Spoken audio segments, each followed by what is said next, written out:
Shalom Bapak Ibu terkasih dalam Tuhan, selamat pagi dan salam jumpa dengan saya Pendeta Johnson Butar-Butar. Pagi hari ini senang bisa menjumpai Bapak Ibu lewat tayangan, lewat program ini.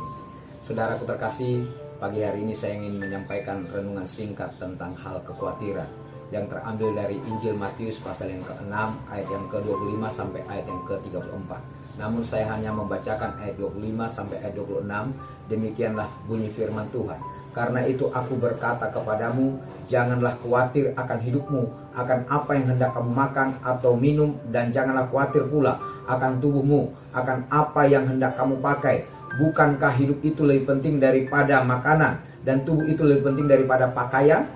Pandanglah burung-burung di langit yang tidak menabur dan tidak menuai dan tidak mengumpulkan bekal dalam lumbung, namun diberi makan oleh Bapamu yang di surga. Bukankah kamu jauh melebihi burung-burung itu? Saudaraku terkasih, demikianlah pembacaan firman Tuhan kepada kita tentang hal kekhawatiran. Saudaraku, dalam kehidupan ini tidak ada seorang pun yang tidak pernah khawatir.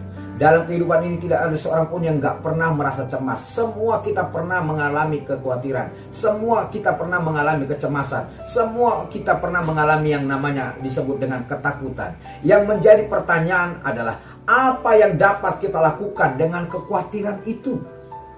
Itu yang menjadi pertanyaan. Sebelum kita belajar kebenaran firman Tuhan dan mencari tahu apa yang dapat kita berbuat terhadap kekhawatiran, kita perlu tahu, saudaraku terkasih, kita perlu mengerti bahwa kekhawatiran adalah sebuah perasaan gelisah, ketakutan atau kengerian terhadap sesuatu yang belum pernah terjadi, saudaraku terkasih. Perasaan-perasaan ini biasanya terkait dengan pikiran-pikiran negatif atas sesuatu yang mungkin terjadi di masa depan. Saudaraku, itu sebabnya dalam Injil Matius pasal 6 ayat 25 sampai 34 dibahas mengenai kekhawatiran. Dalam bagian yang merupakan khotbah Yesus sendiri pada waktu itu, Yesus menekankan untuk tidak khawatir, saudaraku terkasih, tentang apapun juga. Sebanyak 4 kali dia berkata, jangan kamu khawatir, jangan kamu khawatir, jangan kamu khawatir.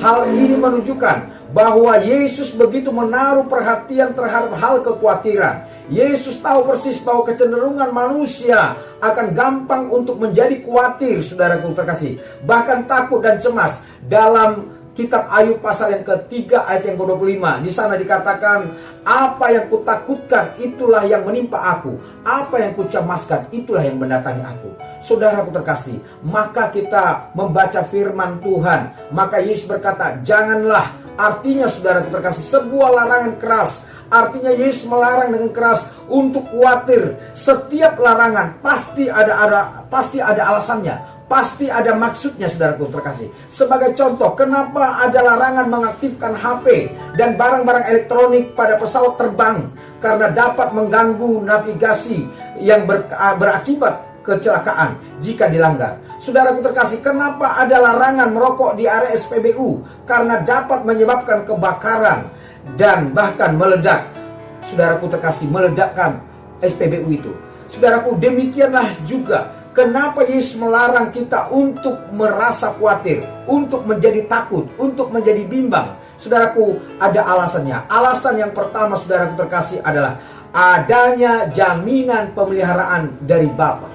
Saudaraku terkasih, adanya jaminan pemeliharaan dari Bapa. Ayat yang ke-26 berkata, pandanglah burung-burung di langit yang tidak menabur dan tidak menuai dan tidak mengumpulkan bekal dalam lumbung, namun diberi makan oleh Bapamu yang di sorga. Bukankah kamu jauh melebihi daripada burung-burung itu? Saudaraku terkasih, di sana dikatakan, bukankah kamu jauh melebihi burung-burung itu? Saudaraku terkasih, mengapa kita jauh melebihi burung-burung itu? Karena kita dikasihi oleh Bapa dan kita adalah anak Bapa. Saudaraku, karena kita berharga di mata Bapa. Karena kita, saudara terkasih, telah diadopsi menjadi anaknya, menjadi miliknya, menjadi kepunyaannya. Saudara terkasih, sebagai anak tidak mungkin seorang bapa membiarkan kita untuk menanggung dan menghadapi masalah seorang diri.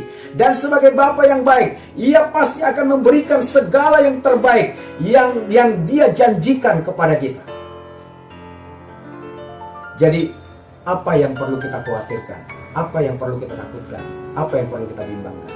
Sebenarnya tidak ada lagi. Yang kedua, saudara terkasih, mengapa kita tidak boleh khawatir, karena kekhawatiran adalah musuh iman.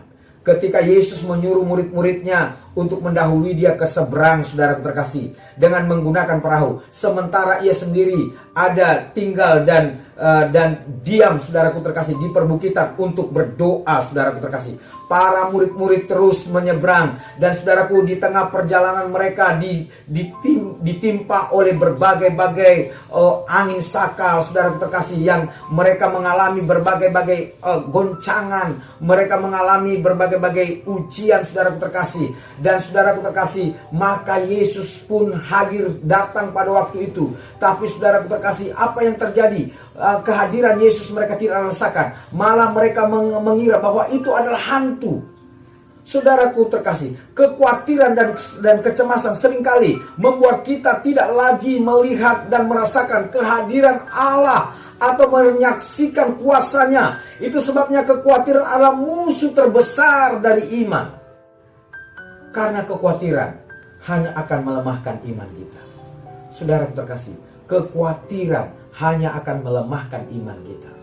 Yang ketiga, saudara terkasih, kekhawatiran akan mengakibatkan penyakit. Memelihara kekhawatiran sama halnya memelihara penyakit. Karena orang yang dipenuhi dengan kekhawatiran, jantungnya akan selalu berdebar kencang, gampang kaget, gampang putus asa, lemas, bahkan gampang mengakibatkan penyakit-penyakit kronis dalam hidupnya.